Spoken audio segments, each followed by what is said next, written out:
Chapter 15 The Advancing Man. What I've said in the last chapter applies as well to the professional man and the wage earner as to the man who is engaged in mercantile business. No matter whether you're a physician, a teacher, or a clergyman, if you can give increase of life to others and make them sensible of the fact, they will be attracted to you, and you will get rich. The physician who holds the vision of himself as a great and successful healer and who works towards the complete realization of that vision with faith and purpose, as described in former chapters, will come into such close touch with the source of life that he will be phenomenally successful. Patients will come to him in throngs. No one has a greater opportunity to carry into effect the teachings of this book than the practitioners of medicine. It does not matter to which of the various schools he may belong, for the principle of healing is common to all of them and may be reached by all alike. The advancing man in medicine, who holds to a clear mental image of himself as successful and who obeys the laws of faith, purpose, and gratitude, will cure every curable case he undertakes, no matter what remedies he may use. In the field of religion, the world cries out for the clergy who can teach his hearers the true science of abundant life. He who masters the details of the science of getting rich, together with the allied sciences of being well, of being great, and of winning love, and who teaches those details from the pulpit, will never lack for a congregation. This is the gospel that the world needs. It will give increase of life, and men will hear it gladly and will give liberal support to the man who brings it to them. What is now needed is a demonstration of the science of life from the pulpit. We want preachers who can not only tell us how, but who in their own persons will show us how.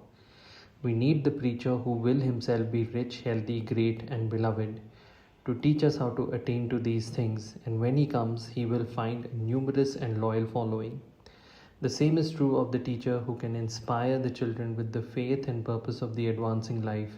He will never be out of a job, and any teacher who has this faith and purpose will give it to his pupils. He cannot help giving it to them if it is a part of his own life and practice. What is true of the teacher, preacher, and physician is true of the lawyer, dentist, real estate man, insurance agent, of everybody. The combined mental and personal action I have described is infallible. It cannot fail. Every man and woman who follows these instructions steadily, perseveringly, and to the letter will get rich. The law of increase of life is as mathematically certain in its operation as the law of gravitation. Getting rich is an exact science. The wage earner will find this as true of his case as of any of the others mentioned. Do not feel that you have no chance to get rich because you are working where there is no visible opportunity for advancement, where wages are small and the cost of living high.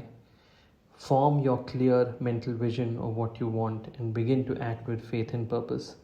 Do all the work you can do each day and do each piece of work in a perfectly successful manner. Put the power of success and the purpose to get rich into everything that you do. But do not do this merely with the idea of favor with your employer. It is the hope that he or those above you will see your good work, and in the hope that he or those above you will see your good work and advance you. It is not likely that they will do so. The man who is merely a good workman, filling his place to the very best of his ability and satisfied with that, is valuable to his employer, and it is not to the employer's interest to promote him. He is worth more where he is. To secure advancement, something more is necessary than to be too large for your place.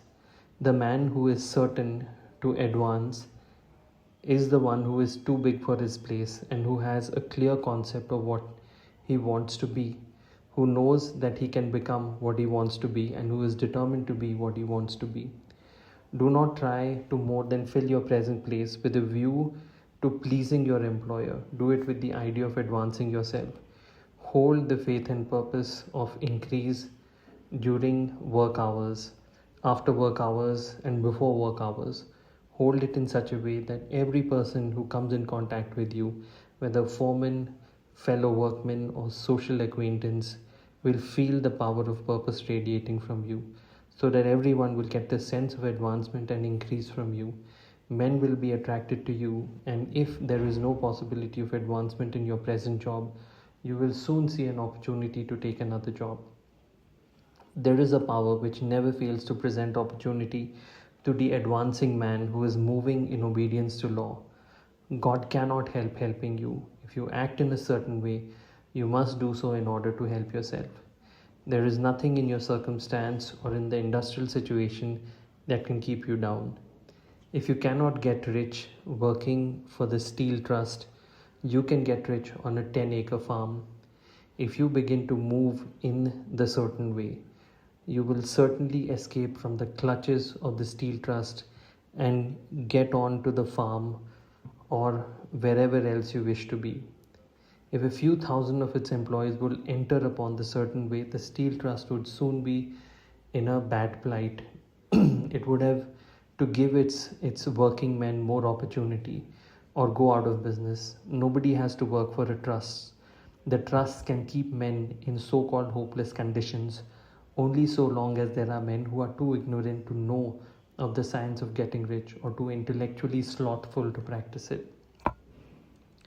Begin this way of thinking and acting, and your faith and purpose will make you quick to see any opportunity to better your condition.